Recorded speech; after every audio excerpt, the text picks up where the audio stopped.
Mazmur pasal 62. Ya, di Alkitab ada beberapa versi, saudara, sehingga seringkali agak membingungkan ayat-ayatnya. Yang ingin saya ajak saudara untuk merenungkan yaitu dari ayat 2 dan sebetulnya ayatnya yang ke-7, ya. Tapi ada yang mengatakan ayat yang ke-6, saudara. Nah, ayat yang kedua dan ayatnya yang ada yang ke-6, cetakan lama, ada yang cetakan baru, ayat yang ke-7. Ayatnya seperti ini. Hanya dekat Allah saja aku tenang. Daripadanya lah keselamatanku. Ayatnya yang ke-7.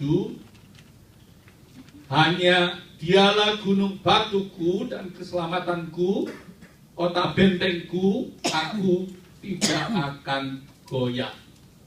Ya, ini dari Alkitab cetak saya. Ya, ada yang ayatnya 6, tapi sama. Saudara, setiap kita pasti sudah mengucapkan selamat tahun baru pada teman, pada istri, suami, anak, orang tua, saudara.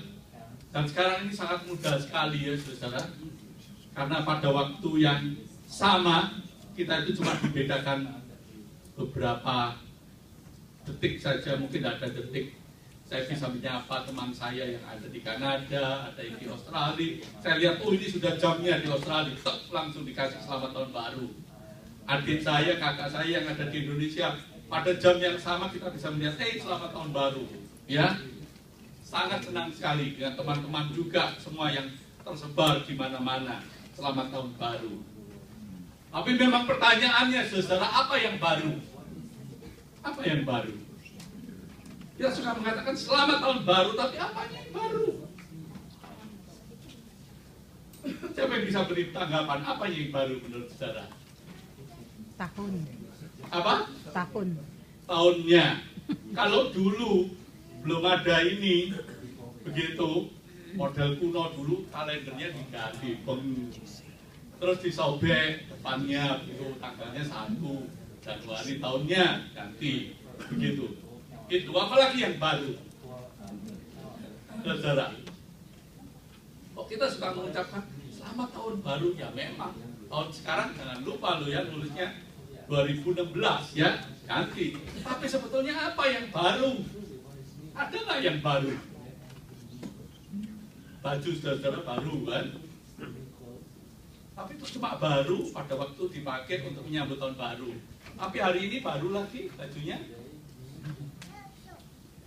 Kalau mau baru boleh sih, agak sedikit nakalan gitu, walaupun udah benar gitu. Setelah dipakai, tagnya jangan dilepas, dikembalikan lagi. Nanti dapat baru lagi. Kalau enggak, saudara pakai sehari aja sudah nggak baru lagi, iya kan, saudara? Apanya yang baru, saudara? Begitu. Resolusinya yang baru, saya lihat beberapa pada waktu merayakan pergantian tahun, saya ketemu dengan beberapa anak pemuda gereja kita, kumpul di apartemennya Tia dan Erik di sana. Kita ngitung detik-detik.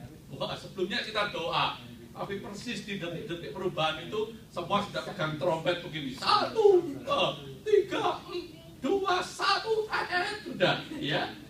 Wah, ramai sekali, begitu. Lalu sebelumnya kita tanya, yuk masing-masing kita mengutarakan apa yang kita alami, apa yang kita syukuri. Lalu bagaimana resolusinya untuk tahun yang baru? Ada beberapa yang mengatakan, daur ulang saja resolusi tahun lalu, belum jalan, kita perbarui resolusinya jadi baru, gitu. Tapi nggak tahu bertahan berapa lama. Ada yang berhasil selama setahun membuat resolusi dan bisa jalan, atau bisa jalan 2 bulan pertama, 2 minggu pertama, atau 2 hari pertama. Apanya yang baru, saudara? Perlu dipikirkan. Kadang-kadang kita selalu memberi selamat tahun baru, tapi apa sebetulnya yang baru? Oh, saudara, kita juga pulang ke rumah yang lama.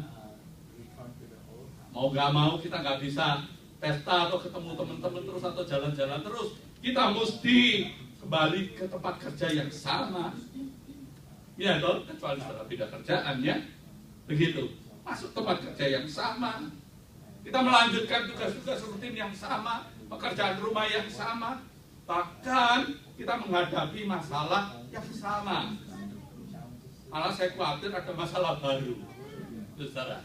Ya, itu yang kita bakal hadapi dalam hidup ini. Sehingga saudara, kalau kita renungkan, manusia itu mempunyai satu kebutuhan pokok yang utama, yaitu dia ingin mendapatkan ketenangan, mendapatkan keamanan, kenyamanan, stabil hidupnya. Kalau bisa semuanya itu tidak ada perubahan. Dan manusia, semua orang membangun yang disebut dengan zona nyamannya itu, comfort zone-nya. Kalau bisa jangan berubah. Banyak orang saudara menghadapi kecemasan dalam hidup ini karena hidup yang serba tidak menentu. Takut terhadap perubahan. Padahal kalau kita mengucapkan selamat tahun baru, itu artinya tahunnya baru berubah. Dan hidup ini berubah, tapi kita itu seringkali nggak nyaman terhadap perubahan. Cuma ada nggak yang bisa menolak perubahan? Ada. Nggak ada yang bisa menolak perubahan, saudara. Mengapa orang kok menghadapi perubahan itu selalu gelisah? Ada yang tahu nggak? Kenapa kok orang itu menghadapi perubahan, tahun yang baru, hari yang baru, dan sebagainya? Orang selalu menghadapi kegelisahan dengan kegelisahan. Baik berani diungkapkan maupun tidak. Kegelisahan itu ada. Mengapa? Sebab perubahan di dalamnya mengandung ketidakpastian. Betul nggak? Tahun baru semua bisa senang melepaskan sejenak, tapi masuk lagi kehidupan yang rutin. Ada yang bisa memastikan tahun ini semuanya bakal berjalan dengan baik, semuanya bakal beres, semuanya bakal tidak ada masalah? Ada yang bisa memastikan? Nggak ada seorang pun, saudara. Kita akan selalu menghadapi perubahan. Selamat tahun baru artinya selamat umurnya tambah. Itu artinya kita lebih tua 1 tahun. Bagi yang umurnya sudah di atas 50 ke atas, 60 ke atas, sudah merasakan hidup ini nggak lincah lagi, nggak cepat lagi, nggak bisa segesit dulu lagi, saudara. Begitu. Sehingga seringkali kita merasakan ada satu kecemasan yang tersembunyi di banyak orang karena perubahan selalu menimbulkan ketidakpastian. Nah, saudara, bagaimana cara kita menghadapi perubahan? Sebab semua orang itu sebenarnya gelisah menghadapi perubahan. Nah, kita baca dari Mazmur Daud, pasal 62 ayat 4-5. Daud pun sebagai seorang raja yang sangat terkenal saat itu di zamannya, dia juga mengalami suatu kegelisahan dalam hidupnya. Iya. Karena apa? Karena hidup yang dijalani oleh setiap manusia itu selalu berubah, ada tantangan-tantangan yang baru yang selalu menimbulkan kegelisahan. Dan yang dialami Daud, dia ungkapkan dalam Mazmur pasal 62 ayat 4 dan 5, dia mengatakan begini: berapa lamakah kamu hendak menyerbu seseorang, hendak meremukkan dia, hai kamu sekalian, seperti terhadap dinding yang miring, terhadap tembok yang hendak roboh. Mereka hanya bermaksud menghampaskan dia dari kedudukannya yang tinggi. Mereka suka kepada dusta.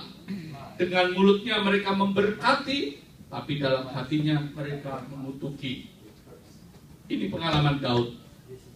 Daud menggambarkan hidupnya sendiri itu seperti benteng kota yang temboknya miring mau roboh.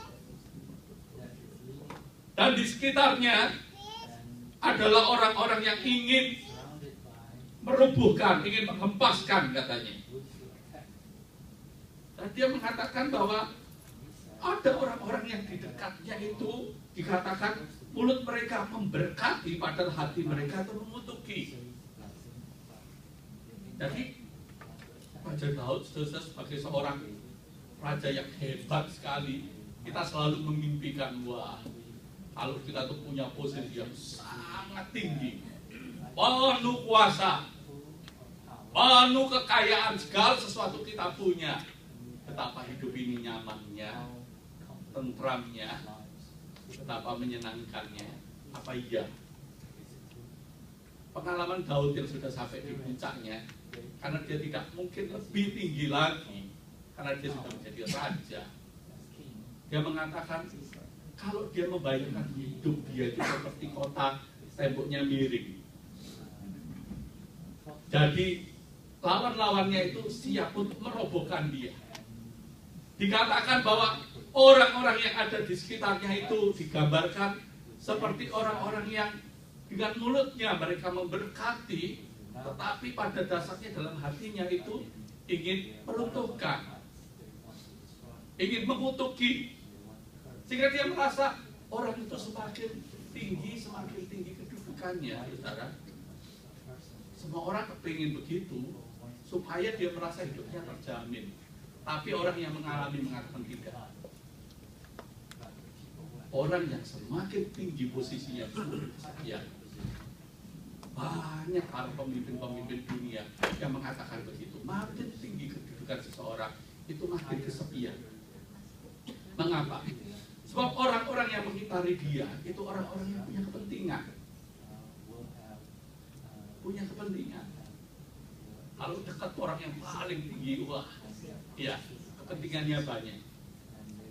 Padahal tiap manusia itu punya kebutuhan untuk bisa dekat dengan orang lain yang bukan karena orang lain itu punya kepentingan, tapi kepengen punya sahabat yang sejati, punya sahabat yang tulus, yang tidak hanya dekatnya itu karena punya kebutuhan, punya kepentingan. Nah, Raja Daud mengalami seperti itu sebetulnya, seperti pohon. Saudara, lihat saja pohon cemara makin tinggi kalau ada angin, ya. Pucuknya itu kan makin geraknya besar sekali. Beda dengan rumput-rumput di bawah. Saudara. Sehingga impian manusia itu kepengen, wah kalau bisa makin tinggi supaya makin tenang, makin terjamin. Sebenarnya tidak. Itu yang dialami oleh Daud. Tidak. Begitu. Nah, bagaimana saudara? Orang yang sudah mengalami seperti Raja Daud saja saudara, dia bisa punya kecemasan seperti itu. Apalagi rakyatnya, apalagi kita. Kalau dia yang menggenggam kekuasaan paling tertinggi di negaranya saja, dia mengalami kegelisahan luar biasa. Bagaimana dengan kita? Orang biasa, apa tidak jauh lebih gelisah? Nah, mengatasi situasi-situasi yang sulit, yang sewaktu-waktu bisa berubah itu, apa yang menyebabkan Raja Daud itu bisa tetap kuat? Apa yang menyebabkan Raja Daud itu bisa menjadi raja yang sukses? Yang sampai sekarang orang Israel mengakui bahwa Raja Israel yang paling hebat dari dulu mulai pertama ada sampai sekarang itu Daud. Oleh sebab itu nubuatan-nubuatan perjanjian lama selalu digambarkan akan ada raja besar yang lahir yang dijanjikan Tuhan, yang tahta kerajaannya mewarisi tahta kerajaan Daud yang kekal sampai selama-lamanya. Jadi disebut itu tahta kerajaan Daud, sebab Raja Daud itu raja yang hebat, saudara. Dan dia mampu mengakhiri hidupnya sebagai raja yang sangat berhasil, saudara. Walaupun kalau kita baca di dalam Alkitab, ada banyak sekali situasi dia di mana dia jatuh bangun. Kadang-kadang dia harus lari dari istananya karena dikejar musuh, karena dikejar anaknya sendiri yang memberontak, dikhianati oleh orang-orang dekatnya sendiri. Tapi apa yang menyebabkan Daud itu bisa menjadi raja yang sukses, yang dekat, yang sukses, yang berkemenangan, saudara? Nah, ternyata kuncinya di ayat yang ke-6 dan 7 yang kita baca tadi. Hanya pada Allah saja kiranya aku tenang, sebab daripadanya lah harapanku. Hanya dialah gunung batuku dan keselamatanku, kota bentengku, aku tidak akan goyah. Ayat 6 dan 7 itu kuncinya. Dan kalau ayat 6 dan 7 itu diperas jadi satu kata, maka satu kata itu adalah kata hanya. Hanya, apa hanya itu maksudnya? Kalau kita punya banyak persoalan macam-macam A, B, C, D, E, F, G dan sebagainya sampai Z, lalu kita katakan, oke, persoalannya banyak sekali, hanya, nah, itu sesuatu kelanjutannya penting, saudara. Hanya, dia katakan hanya pada Allah saja, hanya pada Allah saja. Aku tenang. Mengapa? Sebab Daud mengatakan hanya pada Allah saja gunung batuku, kota bentengku, tempat perlindunganku. Saudara, Allah sumber pengharapan dan keselamatanku, Daud mengatakan. Hanya Allah saja yang membuat Daud tenang dan tidak goyah. Saudara, di dalam mengiring Tuhan, saudara, tak jarang Tuhan mengizinkan comfort zone kita itu dibongkar. Tempat nyaman kita itu kadang-kadang diusik. Mengapa, saudara? Mengapa kok sering kali apa Tuhan tuh tidak senang sih kalau anaknya itu mapan, anaknya itu tentram, anaknya itu mendapatkan sesuatu yang bisa jadi pegangan. Kok dibuat sering kali nggak? Kok diberi kesempatan untuk mengalami situasi yang nggak nyaman? Kenapa comfort zone kita itu sering kali kok digoyang-goyang begitu, saudara? Nah, saudara, apa tujuan seringkali Tuhan mengizinkan situasi yang tidak nyaman itu terjadi dalam hidup kita? Yang pertama, saudara, supaya kita belajar bahwa harapan kita itu bukan maksud kita, bukan zona nyaman kita itu, karena semuanya itu berubah. Begitu. Yang kedua, supaya kita mengalami hanya pada Tuhan saja. Itu masalahnya, saudara. Nah, oleh sebab itu, seperti lagu yang kita nyanyikan, saudara, itu juga yang digambarkan oleh Daud tadi. Hanya pada Tuhan saja, pada Tuhan Allah saja.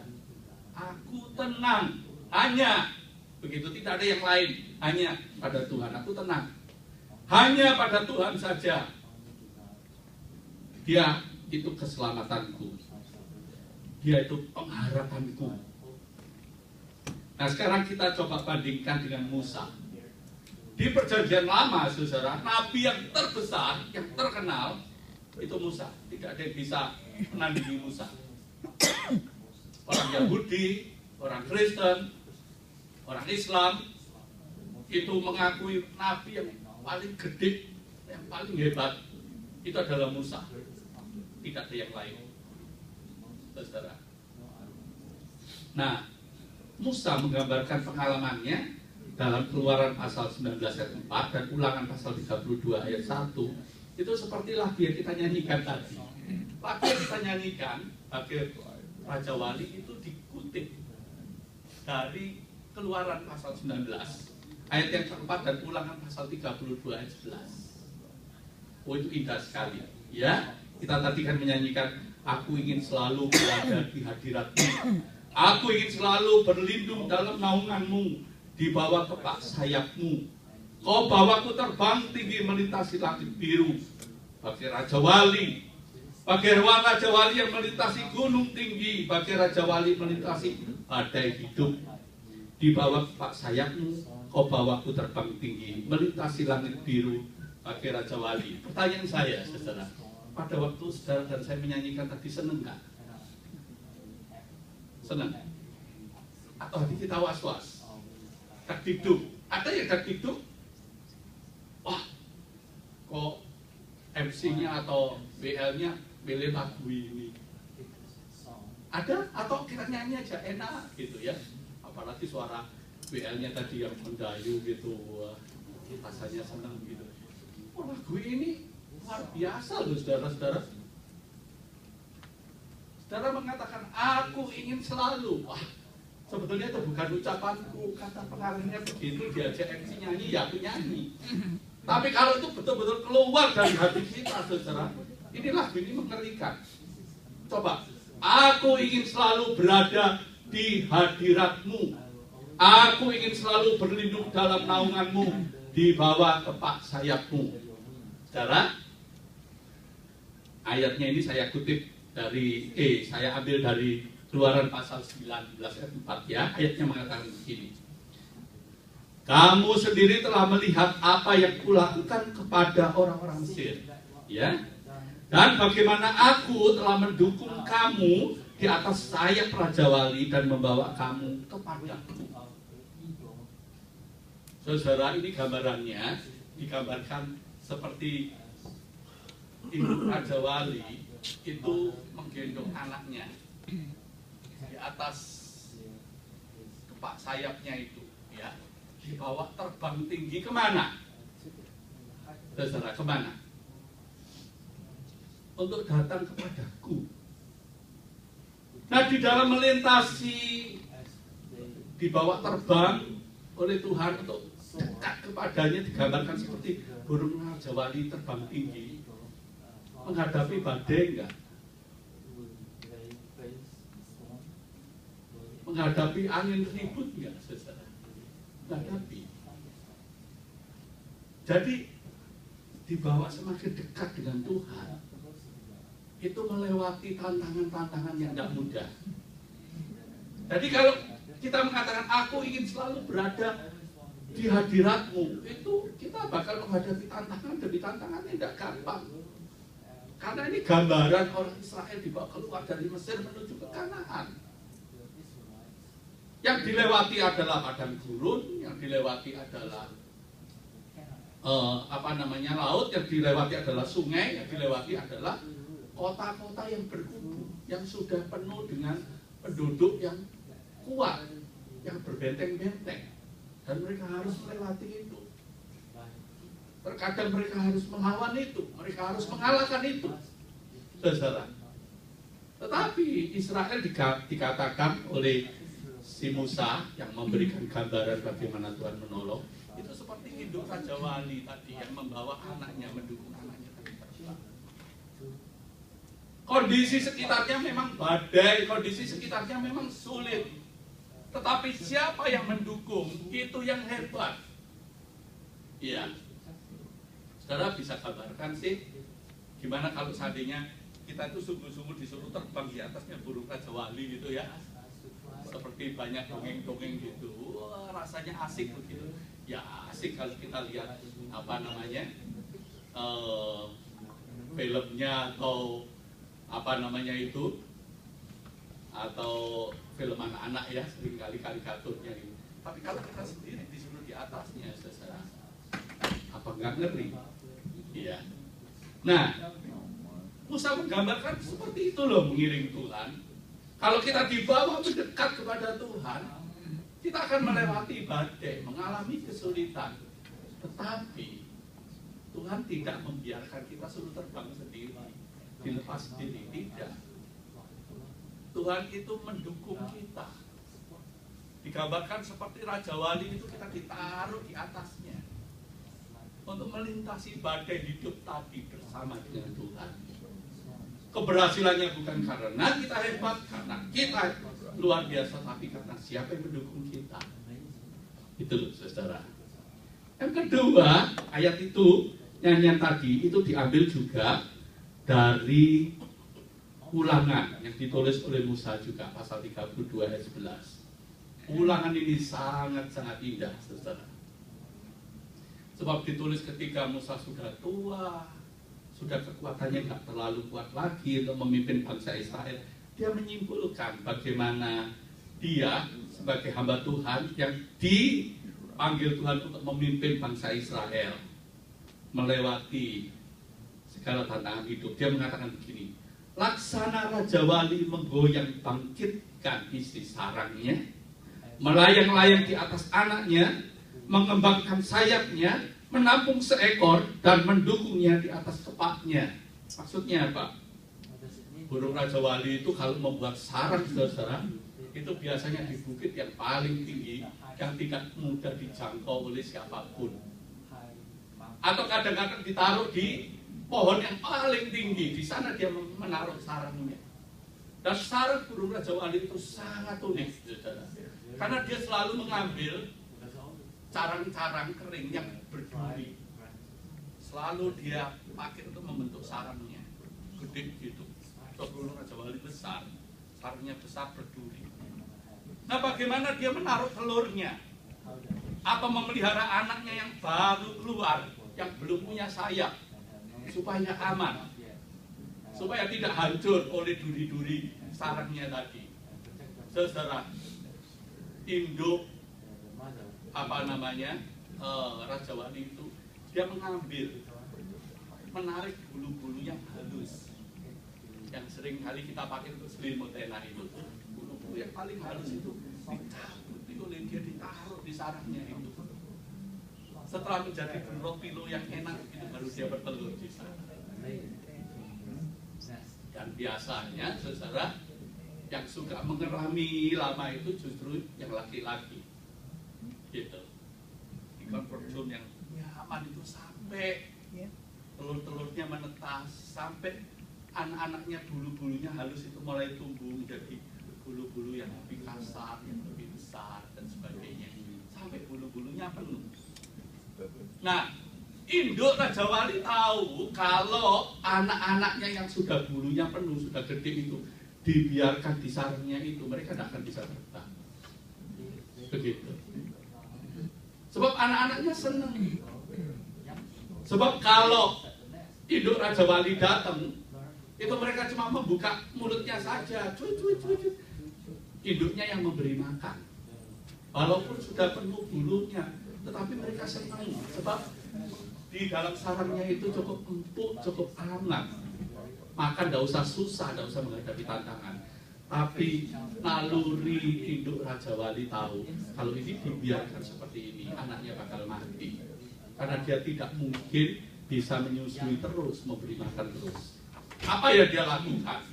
Biasanya induk Raja Wali itu memegang sarangnya, saudara. Terus disebutkan menggoyang bangkitkan. Ini satu kata dalam bahasa Indonesia karena diambil dari bahasa aslinya itu ya. Goyang bangkitkan itu betul-betul goyang semua sampai bulu-bulu yang memenuhi sarang tadi itu jatuh semua. Tinggal cuma carang-carangnya.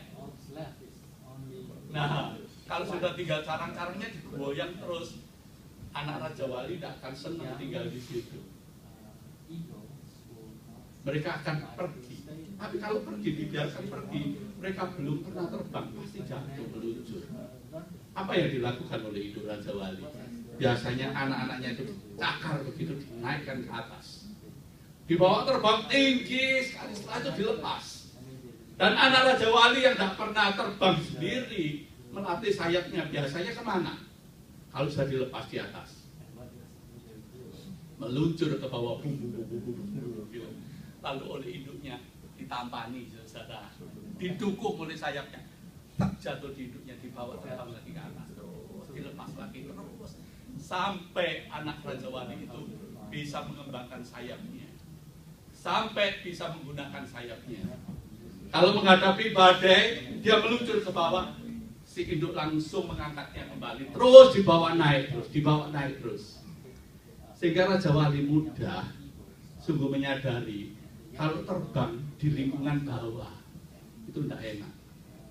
Ada burung Raja Wali kalau terbang itu tingginya cuma di atas ini, tidak ada yang suka. Burung Raja Wali itu kalau terbang pasti tinggi. Di antara semua burung, dia adalah burung yang paling terbangnya tinggi. Semakin tinggi itu semakin menyenangkan. Apalagi kalau anginnya banyak. Burung Raja Wali itu nggak bisa terbang baik kalau tidak ada angin. Semakin anginnya gede, semakin senang dia cuma buka sayapnya aja, dia cuma keliling sana kemari. Begitu. Tapi lihat burung gereja. Kalau lagi banyak angin, kemana dia? Ngumpet di dalam tembok-tembok gereja.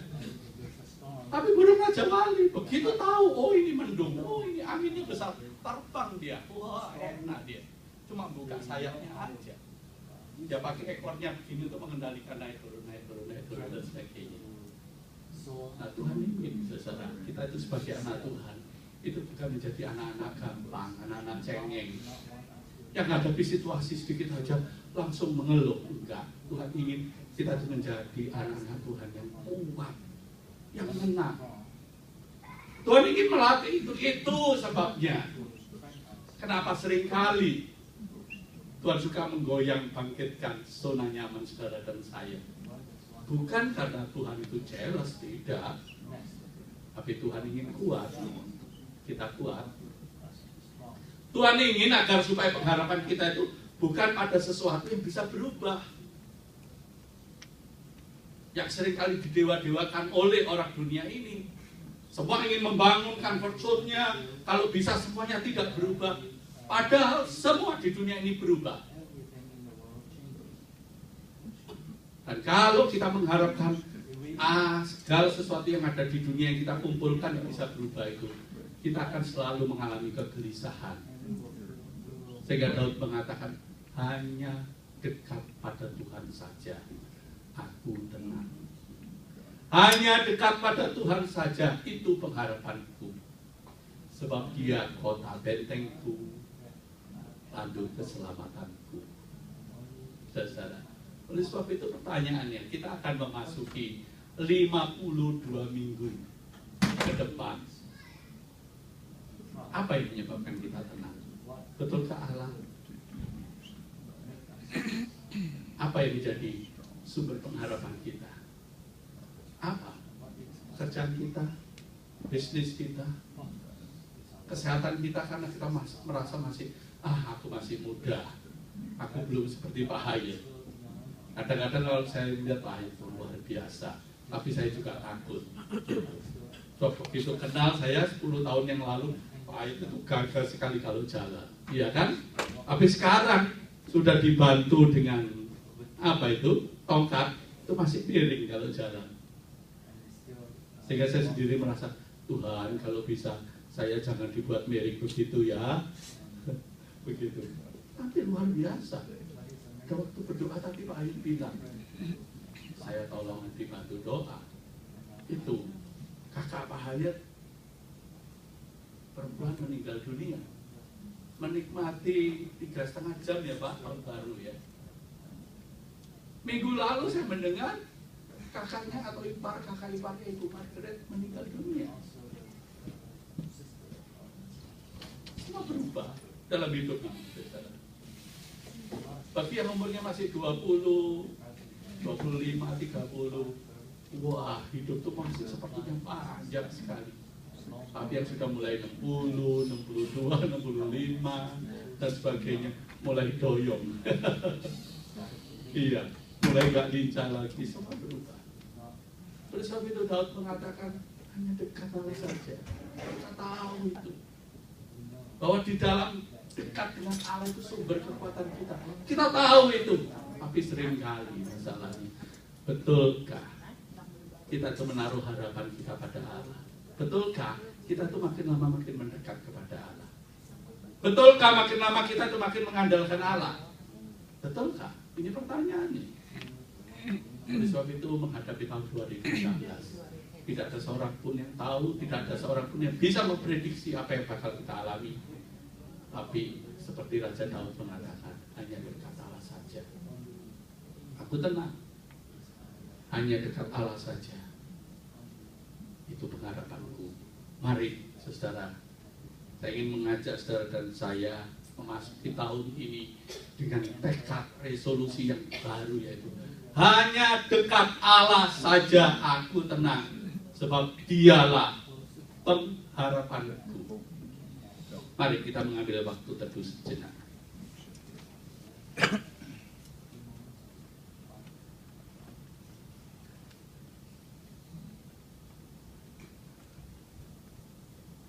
Tuhan, tahun ini jika kami harus mengingat satu kata, kami ingin mengingat satu kata, yaitu hanya dekat Allah saja, supaya aku tenang.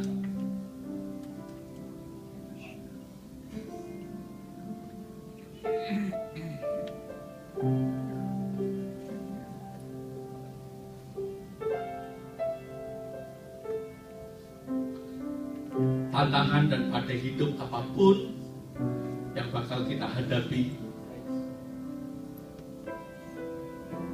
Bila kami bersandar kepada Allah, bila kami berlindung kepada Allah, kami akan berhasil karena Engkau yang mendukung kami. Kau tidak pernah membiarkan kami sendiri. Terima kasih Tuhan. Di dalam Kristus Yesus, kami memohon, jangan tinggalkan kami sendiri Tuhan. Manakala kami lalai dan kami berjalan menurut kekuatan kami sendiri, tariklah kami dekat Tuhan kepadamu. Dukunglah kami Tuhan. Tolonglah kami Tuhan. Karena tidak ada seorang pun di antara kami yang tahu akan masa depan kami, kecuali di dalam Engkau kami akan berhasil.